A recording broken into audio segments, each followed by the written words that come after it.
Hi friends, welcome back to PF education Telugu. ఈ వీడియోలో ఒక ఈపీఎఫ్ మెంబరు ఈ విధంగా అడుగుతున్నారు. బ్రదర్, నేను 4 కంపెనీస్లో డ్యూటీ చేసి ఉన్నాను. సో ప్రస్తుతం ఎక్కడ డ్యూటీ చేయట్లేదు. సో 2 కంపెనీస్లో నాకు సర్వీస్ ఓవర్ ల్యాప్ అయితే ఉంది. సో నేను ఇప్పుడు ఏ విధంగా పిఎఫ్ టోటల్ విత్డ్రా చేసుకోగలను అని అడుగుతున్నారు. సో ఇప్పుడు వీరికి సంబంధించిన పిఎఫ్ పాస్బుక్ అలానే సర్వీస్ హిస్టరీ ఓపెన్ చేసి ఎక్స్ప్లెయిన్ చేస్తాను. వీడియోకి లైక్ చేయండి, అలానే సబ్స్క్రైబ్ చేయండి. పిఎఫ్ ఫుల్ క్లెయిమ్ విత్డ్రా చేయాలి అంటే మీరు ఎన్ని కంపెనీస్లో డ్యూటీ చేసి ఉంటారో అన్ని కంపెనీస్లో కూడా డేట్ ఆఫ్ జాయినింగ్ మరియు డేట్ ఆఫ్ ఎగ్జిట్ రెండు కూడా కరెక్ట్గా ఉంటేనే మనము ఓల్డ్ కంపెనీ యొక్క అమౌంట్ని ప్రజెంట్ కంపెనీలోకి ట్రాన్స్ఫర్ చేసి అయితే విత్డ్రా చేసుకోగలము. ఇక్కడ నేను పిఎఫ్ మెంబర్కి సంబంధించినటువంటి పాస్బుక్ ఇక్కడ ఓపెన్ చేస్తున్నాను. ఇక్కడ యూఏఎన్ నెంబరు, పాస్వర్డ్, క్యాప్చా కూడా ఎంటర్ చేసి మనము సబ్మిట్ చేస్తే ఈ విధంగా ఓపెన్ అవుతుంది.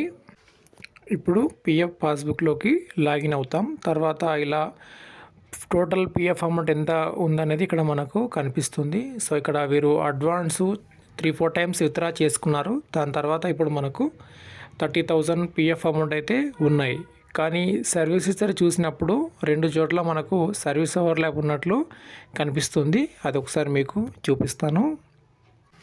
ఓకే ఫ్రెండ్స్, ఇప్పుడు మనము 2 కంపెనీకి సంబంధించిన సర్వీస్ హిస్టరీ చూపిస్తున్నాను. ఫస్ట్ ఇక్కడ వీరు 2020 ఆగస్టులో కంపెనీలో జాయిన్ అవ్వడం జరిగింది.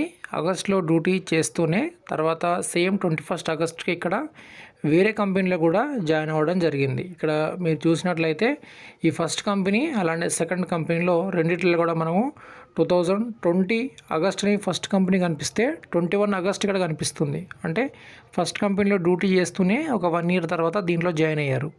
తర్వాత అక్కడ జస్ట్ మనకు చూస్తే 7 మంత్స్ డ్యూటీ చేయడం జరిగింది. తర్వాత ఇక్కడ కంటిన్యూ చేశారు. అంటే ఏంటి అర్థం, ఇక్కడ డ్యూటీ చేస్తూనే దీంట్లోనూ రెండింటిలో కూడా డ్యూటీ చేయడం జరిగింది. అందువల్ల ఇప్పుడు మనకు పిఎఫ్ ఫైనల్ సెటిల్మెంట్ చేసినప్పుడు క్లెయిమ్ అనేది రిజెక్ట్ అవుతుంది, సర్వీస్ ఓవర్ ల్యాప్ అనేసి.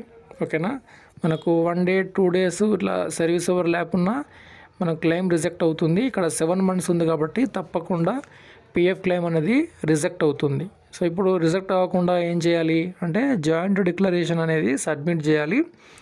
ఇది వరకు మనకు పిఎఫ్ ఆఫీస్లో సబ్మిట్ చేసేది ఫిజికల్గా పిఎఫ్ ఆఫీస్ వెళ్ళి, ఇప్పుడు అదే జాయింట్ డిక్లరేషన్ అనేది ఆన్లైన్లో హెచ్ఆర్ దగ్గర అయితే ఉంది. మనకి ఇక్కడ కరెక్షన్స్ కావాలో చూసుకొని ఆ కరెక్షన్ డేట్ అనేది ఎంప్లాయర్ చెక్ చేసి మనకు ఆన్లైన్లో ఎంప్లాయర్ పోర్టల్లో అప్డేట్ చేస్తాడు. అప్డేట్ చేసిన తర్వాత మనకు ఒక 2 మంత్స్ 3 మంత్స్ టైం అనేది తీసుకుంటుంది అది కరెక్షన్ అవ్వడానికి. కొన్నిసార్లు అంతకంటే తక్కువ టైం అనేది కూడా తీసుకోవచ్చు.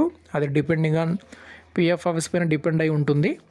సో ఇది మనకు సర్వీస్ ఓవర్ ల్యాప్ లేకుండా ఉండాలంటే తప్పకుండా మీరు ఒక కంపెనీ నుంచి వేరే కంపెనీ జాయిన్ అవుతున్నప్పుడు కనీసం ఒక 5 to 7 డేస్ గ్యాప్ ఉండేలాగా చూసుకోండి.